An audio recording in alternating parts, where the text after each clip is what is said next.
है आप सबका एक बार फिर से हमारे YouTube चैनल के ऊपर। दोस्तों आज के इस वीडियो में हम एक 17 वर्ष के नौजवान की कुंडली का विश्लेषण करने जा रहे हैं, जिनके पेरेंट ने मुझे इनके बर्थ डिटेल शेयर किए और एस्ट्रोलॉजी के माध्यम से अपने संतान के जीवन से जुड़े हुए कुछ प्रश्नों के उत्तर जानना चाहते हैं और साथ ही साथ चाहते हैं कि मैं इनकी कुंडली का विश्लेषण करूं। आगे बढ़ने से पहले हर बार की तरह आप सबसे निवेदन है, यदि अभी तक आपने हमारे चैनल को सब्सक्राइब नहीं किया है तो आप इसे सब्सक्राइब कर दें और बेल आइकन को दबाना ना भूलें। साथ ही साथ दोस्तों यदि आप सब भी इसी प्रकार अपनी कुंडली का विश्लेषण करवाना चाहते हैं या फिर मुझसे संपर्क करना चाहते हैं तो स्क्रीन के ऊपर फ्लैश हो रहे व्हाट्सएप नंबर के ऊपर आप मुझसे संपर्क कर सकते हैं और ज्यादा जानकारी के लिए आप नीचे डिस्क्रिप्शन बॉक्स को भी चेक कर सकते हैं। वापस आते हैं इस विश्लेषण की वीडियो के ऊपर। सबसे पहले मैं आप सबों के समक्ष इनके बर्थ डिटेल्स रख देता हूं। 17 अप्रैल 2003 को इनका जन्म हुआ है। जन्म का समय है सुबह 9 बजे और जन्म का जो स्थान है वो है गुजरात।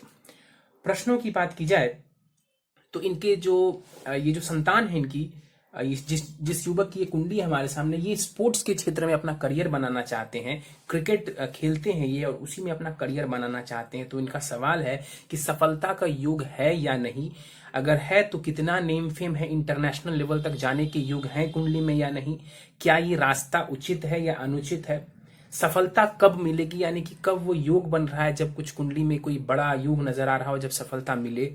और इसके अलावा ये वर्ग कुंडलियां जैसे कि नवमांश और दशमांश को भी इन्होंने देखने के लिए कहा है। इनके प्रश्नों को लेंगे आखिर में। सबसे पहले इनकी लग्न कुंडली को देख लेते हैं। 2 नंबर से इनकी कुंडली प्रारंभ होती है, वृषभ लग्न की कुंडली बन जाती है और चंद्रमा देव तुला राशि में जाकर के बैठे हुए हैं। तो यहाँ पर लग्न है वृषभ और राशि है इनकी तुला। तो शुक्र जो है ना, लग्नेश भी है और राशि के स्वामी भी शुक्र ही बनते हैं। तो शुक्र का प्रभाव इस जातक के ऊपर ज्यादा देखने को मिलेगा। शुक्र वाले जो लोग होते हैं, ऐसे लोगों को बार बार मैं कहता हूं कि कला के क्षेत्र में रुचि होती है, नेम फेम पाने की चाहत होती है ऐसे लोगों में, ऐश्वर्य की कामना होती है ऐसे लोगों में। वृषभ लग्न का ये जातक है, मेहनती होगा, बैल की तरह मेहनत करना जानता है ऐसा व्यक्ति, और बार बार मैंने ये बात कही है। और वृषभ लग्न देखा जाए तो पृथ्वी तत्व की ये राशि बनती है। वृषभ राशि जो लग्न में यहाँ पर उदित हो रही है ये पृथ्वी तत्व की बनती है। इस वजह से ऐसे जो लोग होते हैं वो मेहनती होते हैं, ग्राउंडेड रहते हैं, हम्बल रहते हैं ऐसे लोग। लग्न का मान 17 डिग्री है। लग्न के पास बलाबल बहुत बढ़िया माना जाएगा। लग्ने शुक्र उठ करके कुंडली के लाभ भाव में बैठे हुए हैं। कैसे बैठे हैं तो अपनी उच्च की राशि मीन में बैठे हुए हैं। 0 डिग्री का जरूर है शुक्र, लेकिन उच्च का होकर के बैठा हुआ है मीन राशि में। तो बढ़िया स्थिति है यहाँ पर। लग्न के पास भी बलाबल है और लग्नेश भी उच्च का होकर के बैठा हुआ है, तो स्थिति बढ़िया है। लग्न में राहु देवता बैठे हुए हैं 5 डिग्री के साथ। तो यहाँ पर राहु मृत अवस्था में बैठे हुए हैं लग्न में। देखिए राहु भी इस राशि में ना उच्च के माने जाते हैं। राहु को 2 नंबर और 3 नंबर दोनों में ही उच्च का माना जाता है। तो यहाँ पर जो राहु देवता है ये उच्च के समान परिणाम देंगे। अब देखिए राहु यहाँ पर शुक्र के जैसा फल देगा क्योंकि शुक्र की राशि में है और दूसरा शुक्र यहाँ पर उच्च के हैं, तो राहु भी उच्च के ग्रह की तरह ही रिजल्ट देगा। तो लग्न में बैठा हुआ राहु जो है व्यक्ति को महत्वाकांक्षी बनाता है, एम्बिशियस बनाता है, मेहनती बनाता है। मेटेरियलिस्टिक चीजों की तरफ ये राहु इनको भगाने वाले होंगे। यहाँ पर बैठा हुआ राहु देखिए यदि गड़बड़ होता तो मैं कहता ये कंफ्यूजन देगा, ये व्यक्ति को भटकाएगा, लेकिन यहां पर राहु ज्यादातर मामलों में इनको नहीं भटकाएगा क्योंकि इनका जो लग्नेश है ना शुक्र वो अच्छी स्थिति में बैठा हुआ है। यहां पर बैठ करके राहु इनको चालाक बनाएंगे, बुद्धिमान बनाएंगे, इंटेलिजेंट बनाएंगे। पंचम भाव के ऊपर राहु की दृष्टि पड़ेगी तो जातक जो है अपनी बुद्धि के ही माध्यम से ही सही अपना जो है लाभ उठा लेगा। कुंडली के 7वें भाव के ऊपर राहु की दृष्टि पड़ेगी, ये वैवाहिक जीवन में थोड़ी परेशानी दे सकता है। और कुंडली के 9वें भाव के ऊपर जो राहु की दृष्टि पड़ेगी तो भाग्य संबंधित लाभ भी ये राहु देंगे, देश विदेश की यात्राएं भी ये राहु करवाएगा। तो मुख्य रूप से राहु यहाँ पर लग्न में बैठा हुआ जो है वो बढ़िया माना जाएगा, खराब नहीं माना जाएगा क्योंकि शुक्र की स्थिति कुंडली में बेहतर नजर आ रही है। शनि कुंडली के दूसरे खाने में बैठे हुए 0 डिग्री के साथ यहाँ पर शनि बैठा हुआ है। बाल अवस्था में ये शनि है, बल बहुत कमजोर है शनि का।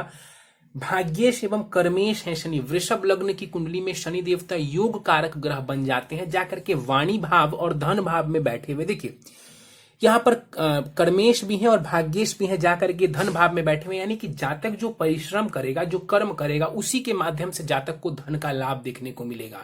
तो यहाँ पर शनि की स्थिति को भी मैं बेहतर मानूंगा, अच्छा मानूंगा। हाँ इतना जरूर है कि शनि के पास बल नहीं है। शनि को यदि बल दे दिया जाए रत्नों के माध्यम से तो यहाँ पर शनि से जुड़ा हुआ जो लाभ है वो और ज्यादा देखने को मिल जाएगा। शनि करियर भाव के स्वामी ग्रह बनते हैं, धन भाव में बैठे हुए, तो जातक अपने जिस करियर में जाना चाहेगा, जिस भी करियर में जाएगा, वहां से धनोपार्जन जरूर कर पाएगा। शनि दूसरे खाने में बैठे हुए हैं, परिवार वालों के साथ संबंधों का ध्यान रखना चाहिए और किसी को भी कटु वचन नहीं कहने चाहिए। यदि ये जातक किसी को कटु वचन कहेगा तो यहां पर बैठा हुआ शनि बढ़िया रिजल्ट नहीं दे पाएगा। दृष्टियों की बात कर लेते हैं। चतुर्थ भाव के ऊपर शनि की दृष्टि पड़ेगी, प्रॉपर्टी वगैरह का लाभ देंगे, प्रॉपर्टी संबंधित सुख देंगे शनि देवता। अष्टम भाव के ऊपर शनि की दृष्टि पड़ेगी, आयु वगैरह में वृद्धि कर देंगे और शनि की दृष्टि कुंडली के लाभ भाव के ऊपर पड़ेगी तो लाभ में भी वृद्धि करेंगे शनि देवता। क्यों? क्योंकि इस कुंडली का योग कारक ग्रह है शनि, बढ़िया स्थिति में बैठा हुआ है शनि, तो जहां बैठेंगे जहां देखेंगे वहां लाभ देंगे। आगे बढ़ जाते हैं, कुंडली के तीसरे खाने को देखते हैं। 14 डिग्री के साथ गुरु कुंडली के तीसरे भाव में बैठे हुए, जो कि साहस, पराक्रम, मेहनत, दौड़ भाग का होता है। तो दौड़ भाग वाले भाव में यहां पर गुरु देवता बैठे हुए हैं। बलाबल पूरा है, युवावस्था का ये गुरु यहां पर बैठा हुआ है। अष्टमेश एवं लाभेश है गुरु। देखिए मारक ग्रह होता है गुरु। वृषभ लग्न की कुंडली में गुरुदेव जो है ये मार्केश बनते हैं, जाकर के तीसरे खाने में बैठे हुए, तीसरे भाव में उच्च का गुरु बैठा है तो यहां पर मेहनती बनाएंगे ये जातक को। छोटे भाई बहन यदि हैं तो उनसे जुड़ा हुआ इनको सुख भी मिलेगा और यहां पर ये जो गुरु बैठे हुए हैं मेहनत के माध्यम से जातक को सफलता भी देंगे। लेकिन देखिए अष्टमेश भी है गुरु, तो गुरु की दशा वगैरह चलेगी तो ये कई बार सेटबैक भी लग सकता है, यानी कि थोड़े उतार चढ़ाव देखने को मिलेंगे, क्योंकि अष्टम भाव उतार चढ़ाव को दर्शाता है और इस कुंडली में गुरु कारक भी नहीं है। गुरु की दृष्टि पड़ेगी सप्तम भाव के ऊपर, विवाह के लिए बढ़िया है ये। भाग्य भाव के ऊपर गुरु की दृष्टि पड़ेगी तो यहां पर भाग्य संबंधित भी गुरु ये लाभ ही देने वाले होंगे। हालांकि नीच की राशि को देखेंगे लेकिन फिर भी उच्च का गुरु है तो कोई खास परेशानी खड़ी नहीं करेंगे। गुरु की दृष्टि लाभ भाव के ऊपर पड़ेगी, ये बहुत बढ़िया है। देखिए गुरु तीसरे भाव से बैठ करके कुंडली के 11वें भाव को देख रहे हैं और अपनी राशि को देख रहे हैं। देखिए 11वां खाना जो होता है कुंडली का ये इच्छा पूर्ति का भी होता है, विश फुलफिलमेंट का भाव होता है 11वां भाव। यहां पर गुरु की राशि आ रही है, उच्च का शुक्र ऑलरेडी बैठा हुआ है, उच्च के गुरु ने अपने ही घर के ऊपर दृष्टि डाली तो इच्छाओं की पूर्ति के लिए यहां पर जो है स्थिति बढ़िया नजर आ रही है और मेहनत के माध्यम से जाता खूब सारा धन लाभ, रिकॉग्निशन और नेम फेम भी कमा सकता है। चंद्रमा यहां पर कुंडली के छठे भाव में बैठे हुए हैं, तृतीयेश होकर के चंद्रमा छठे भाव में बैठे हुए हैं। तीसरा भाव जैसा मैंने बताया कि दौड़ भाग वगैरह का होता है, उसके स्वामी चंद्रमा जाकर के छठे भाव कंपटीशन, रोग, ऋण, शत्रु के भाव में बैठे हुए हैं। इसका मतलब है कि जातक को कई बार जो है मेहनत खूब ज्यादा करनी होगी, कंपटीशन फेस करना होगा।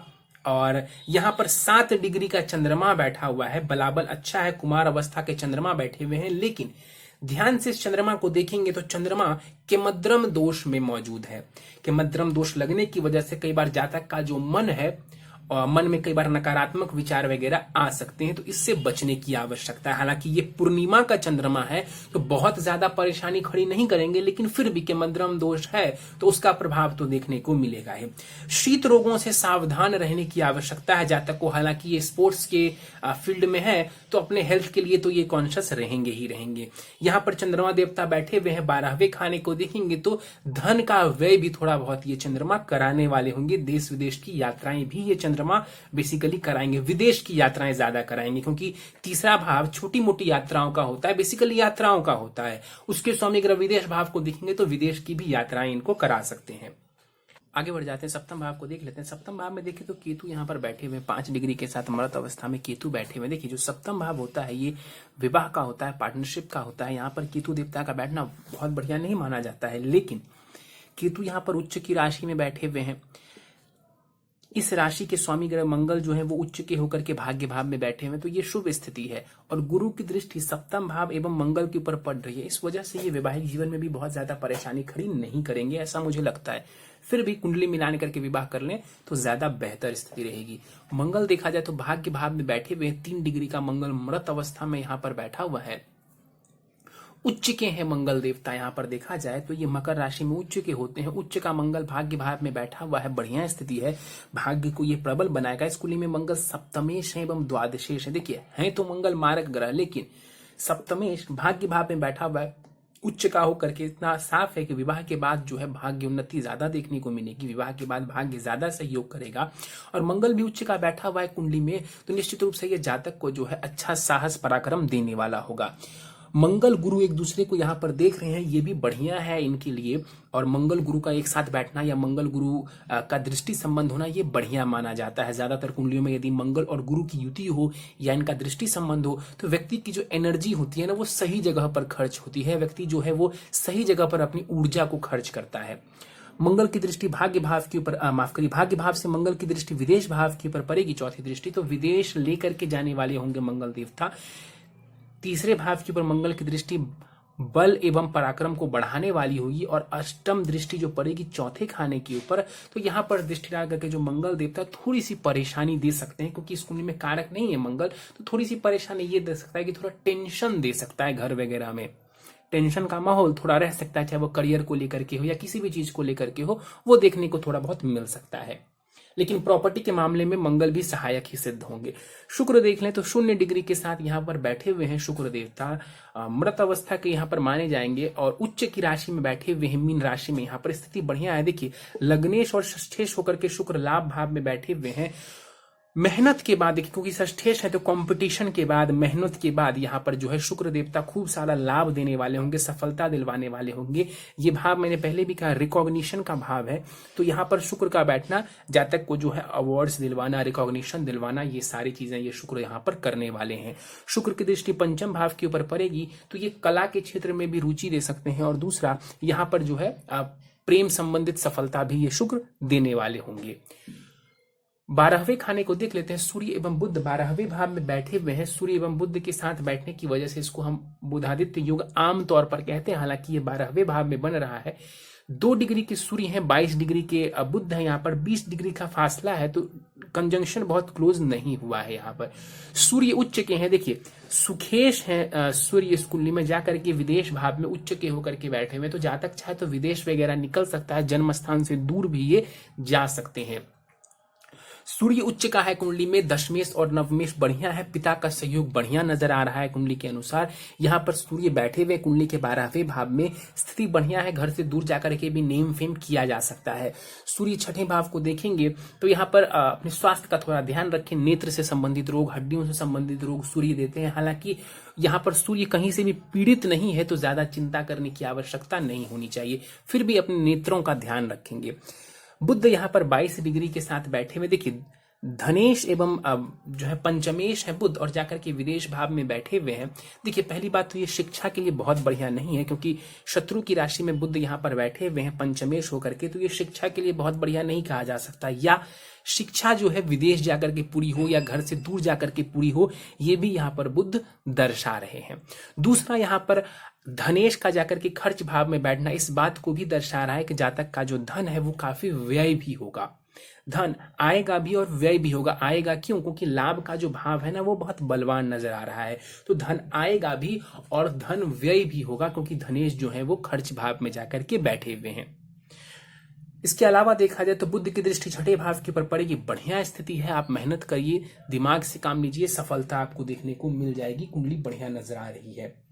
और चंद्रमा पूर्णिमा योग में है, राहु के नक्षत्र में है। देखिए केमद्रम दोष का ये चंद्रमा है, डिसीजन सोच समझ करके लेंगे, सफलता आपको देखने को मिलेगी। दशाओं की बात करूं तो गुरु की महादशा चल रही है, जो कि 20 फरवरी 2036 तक रहने वाली है। गुरु की महादशा ठीक है आपके लिए, जिस क्षेत्र में आप जाना चाह रहे हैं। गुरु उच्च के जरूर है तीसरे खाने में, तो बढ़िया स्थिति है। ये गुरु आपको मेहनत करवाएगा और मेहनत के बाद सफलता भी देगा। हालांकि ये गुरु अष्टमेश भी है, बार बार मैं इस बात को कह रहा हूँ, गुरु अष्टमेश भी है। इसका मतलब है कि गुरु की दशा में थोड़ा उतार चढ़ाव भी देखना पड़ेगा, थोड़ा सा सेटबैक भी लगेगा, लेकिन सफलता भी देखने को आपको मिलेगी। गुरु की महादशा में अभी गुरु की ही अंतरदशा चल रही है, जो कि 9 अप्रैल 2022 तक रहने वाली है। प्रश्नों को ले लेते हैं। स्पोर्ट्स के क्षेत्र में आप करियर बनाना चाहते हैं, क्रिकेट खेलते हैं आप, ठीक है, बढ़िया स्थिति है आपकी कुंडली में। बहुत सारे ग्रह उच्च के बैठे हुए, देखिए गुरु उच्च का है, मंगल उच्च का है, सूर्य उच्च के हैं, शुक्र उच्च के, 4 ग्रह उच्च के हैं। और यदि राहु केतु को भी हम इंक्लूड कर लें तो करीब 6 ग्रह उच्च के नजर आ रहे हैं। इसके अलावा भी आपकी कुंडली बढ़िया मुझे नजर आ रही है, तो कोई परेशानी नहीं नजर आती है मुझे आपके स्पोर्ट्स करियर में जाने को लेकर के। आप जा सकते हैं इस क्षेत्र में। सफलता के योग आप जानना चाहते हैं, बिल्कुल सफलता के योग हैं इस कुंडली में, मौजूद हैं सफलता के योग, कोई ऐसी दिक्कत वाली बात नहीं है। नेम फेम की जहां तक बात है, सूर्य आपका बढ़िया है, लग्नेश की स्थिति बढ़िया है, गुरु जो कि इच्छा पूर्ति भाव की सौम्य ग्रह है उनकी दशा चल रही है, समय ठीक है आपके लिए, कहीं से कोई परेशानी नहीं है। नेम फेम के भी योग मुझे नजर आ रहे हैं। देखिए, तीसरा जो खाना होता है ना, इसको बहुत शुभ नहीं मानते हैं, लेकिन खिलाड़ियों के लिए या जो भी लोग दौड़ भाग में हैं उनके लिए तीसरा भाव शुभ परिणाम देता है, तो आपके लिए ये ठीक है।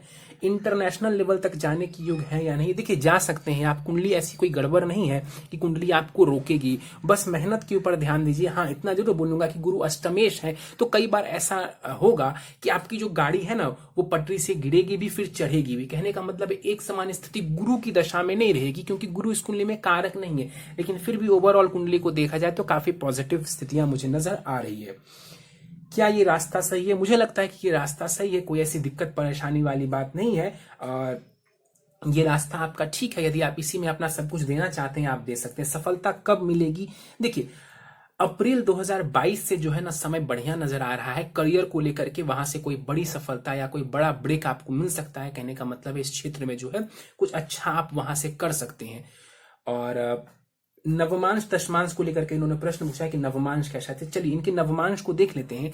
3 नंबर से नवमांश कुंडली आपकी प्रारंभ होती है, यानी कि मिथुन लग्न की बन जाती है।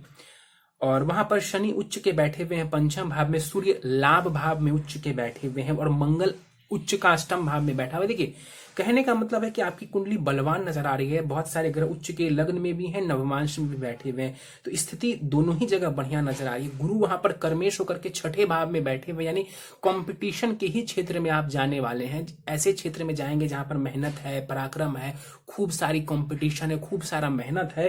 तो ये आपके नवमांश से भी नजर आ रहा है। हालांकि नवमांश कुंडली से करियर को हम बहुत ज्यादा नहीं देखते हैं, बेसिकली ग्रहों के बल को हम देखते हैं नवमांश कुंडली से। लेकिन उस हिसाब से भी देखा जाए तो ग्रहों के पास अच्छा खासा बल नवमांश कुंडली में मौजूद है। विवाह को विशेष रूप से नवमांश में देखा जाता है। तो विवाह के लिए यदि मैं बात करूं तो चंद्रमा सप्तम भाव में बैठे हुए, पत्नी बढ़िया होंगी, सुंदर होंगी, लेकिन जो सप्तमेश है गुरु वो छठे भाव में है। तो कुंडली मिलान करके विवाह करना आपके लिए जरूरी हो जाता है। बिना कुंडली मिलान के विवाह मत कीजिएगा, थोड़ी परेशानी आ सकती है। इसके अलावा राहु केतु वगैरह की स्थिति भी मुझे बढ़िया नजर आ रही है आपके नवमांश में। D10 चार्ट देख लेते हैं, दशमांश कुंडली आपकी देख लेते हैं। वो 3 नंबर से शुरू होती है, वो मिथुन लग्न की बन जाती है। लग्न में शनि देवता बैठे हुए हैं, तो शनि यहां पर बैठ करके संघर्ष कराएगा, मेहनती बनाएगा आपको। गुरु उच्च का है और सूर्य भी उच्च के बैठे हुए, गुरु कर्मेश होकर के वहां उच्च के बैठे हुए हैं। देखिए, ओवरऑल देखा जाए तो आपकी लग्न कुंडली, नवमांश कुंडली और दशमांश कुंडली ये तीनों ही बली है। कहीं कोई कमजोरी मुझे नजर नहीं आती है। मेहनत करने की बहुत ज्यादा आपको आवश्यकता है। जिस क्षेत्र में आप हैं वहां पर मेहनत की बहुत ज्यादा आवश्यकता पड़ेगी आपको, और आप जानते भी हैं इस बात को भली भांति। कुंडली में कोई कमी बेसिकली मुझे नजर नहीं आ रही है। जिस क्षेत्र में आप जाना चाह रहे हैं वहां पर कोई ऐसी परेशानी वाली बात मुझे नजर नहीं आ रही है। रिकॉग्निशन वगैरह के लिए देखा जाए, नेम फेम के लिए देखा जाए, तो तीनों ही कुंडली में सूर्य उच्च का है। तीनों ही कुंडली में सूर्य उच्च का है। इसका मतलब है कि नेम फेम के योग, पिता से जो है लाभ मिलने का, सहयोग मिलने का योग, ये सब कुछ आपकी कुंडली में मौजूद है। ये सब कुछ आपकी कुंडली में मौजूद है, तो कहीं से भी कोई ऐसी परेशानी वाली बात मुझे नजर नहीं आ रही। गुरु यहां पर देखा जाए तो गुरु की जो महादशा, मैंने कहा कि अष्टमेश है यहां, लेकिन D10 चार्ट जो करियर का विशेष रूप से होता है, व्यक्ति के प्रोफेशन के लिए होता है, वहां पर गुरु आपके जो है वो करियर भाव के स्वामी ग्रह बनते हैं। धन भाव में उच्च का होकर के बैठा हुआ है, गुरु की दशा चल रही है। बढ़िया समय है आपके लिए, बस मेहनत करिए, मेहनत करते रहिए। कुछ उपाय मैं आपको दे दूंगा ताकि इन उपायों के माध्यम से जो थोड़ी बहुत परेशानी आने वाली भी हो उसमें भी आपकी परेशानी कम हो जाए। आपकी कुंडली में शनि का बल सबसे कमजोर है। षडबल में देखा जाए तो शनि का बल सबसे कमजोर है, और शनि आपके भाग्य और करियर भाव के स्वामी है। तो मेरा मानना है कि शनि के बल को बढ़ाना आपके लिए जरूरी है। चलिए सीधे उपाय को देख लेते हैं। प्रथम उपाय है नीलम नाम का रत्न आपको धारण कर लेना चाहिए। नीलम आप चाहे तो धारण कर सकते हैं। यदि नीलम नहीं धारण करें, कोई डर हो, तो अमेथिस्ट धारण कर सकते हैं। अमेथिस्ट बड़ा सस्ता रत्न है और ये उपरत्न में आता है। इसको आप 9 से 10 रत्ती का धारण कर सकते हैं। और नीलम धारण करना चाहते हैं तो वो 7 सवा 7 रत्ती का नीलम आप धारण कर सकते हैं। पंच धातु की अंगूठी में इसको जड़वा करके धारण करना होता है कृष्ण पक्ष के शनिवार की संध्या काल को। यदि आप उंगलियों में धारण ना कर पाए किसी वजह से, क्योंकि आप खिलाड़ी हैं, तो आप इसको गले में भी धारण कर सकते हैं। चांदी की चेन में जड़वा करके इसको फिर जो है पेंडेंट के रूप में धारण कर सकते हैं। चांदी की भी पेंडेंट में आप चाहें तो इसको बना सकते हैं। नीलम रत्न आप आजीवन धारण कर सकते हैं, आपको कोई नुकसान नहीं है इससे। नित्य ओम ब्रीम बृहस्पति नमः इस मंत्र का एक माला जाप करेंगे। हर गुरुवार मंदिर जाना चाहिए, कोई भी मंदिर हो आप वहां जाइए, केले वगैरह आपको चढ़ाने चाहिए मंदिर में। हनुमान चालीसा पढ़ना चाहिए आपको। देखिए हनुमान जी की पूजा उपासना करना आपके लिए बहुत जरूरी है, क्योंकि जिस क्षेत्र में आप हैं वहां पर जो है आपको बल की बहुत ज्यादा जरूरत पड़ेगी। तो हनुमान जी की पूजा से आपको बढ़िया लाभ देखने को मिलेगा। और आखिरी उपाय है कि हर सोमवार के सोमवार शिवलिंग के ऊपर जल दूध से अभिषेक कर दें, ताकि जो चंद्रमा थोड़ा सा कमजोर नजर आ रहा है ना, इस चंद्रमा को भी बल मिले, ये चंद्रमा भी थोड़ा पॉजिटिव हो, ताकि आपका जो मन है ना वो स्थिर रहे। तो ये कुछ उपाय हैं आपके लिए, और इन उपायों को करते हैं, इन सलाहों को मानते हैं आप, आपको बढ़िया लाभ देखने को मिलेगा। समय जो मैंने बताया है करीब अप्रैल 2022 से वहां से समय बढ़िया नजर आ रहा है। वहां से जो गुरु की महादशा में शनि की अंतर्दशा आएगी, फिर बुध की अंतर्दशा आएगी, तो वहां से जो स्थिति आपकी जो गाड़ी है वो चल पड़ेगी मेरे हिसाब से। तो मेहनत करते रहिए और सफलता मिलने के चांसेस हैं आपकी कुंडली में। चलिए तो दोस्तों ये था 17 वर्ष नौजवान की कुंडली का विश्लेषण। मुझे उम्मीद है कि आपको हमारे कुंडली विश्लेषण का वीडियो पसंद आया होगा। वीडियो पसंद आया आप इसे लाइक करें, शेयर करें। अभी तक आपने हमारा चैनल सब्सक्राइब नहीं किया है तो आप इसे सब्सक्राइब कर दें।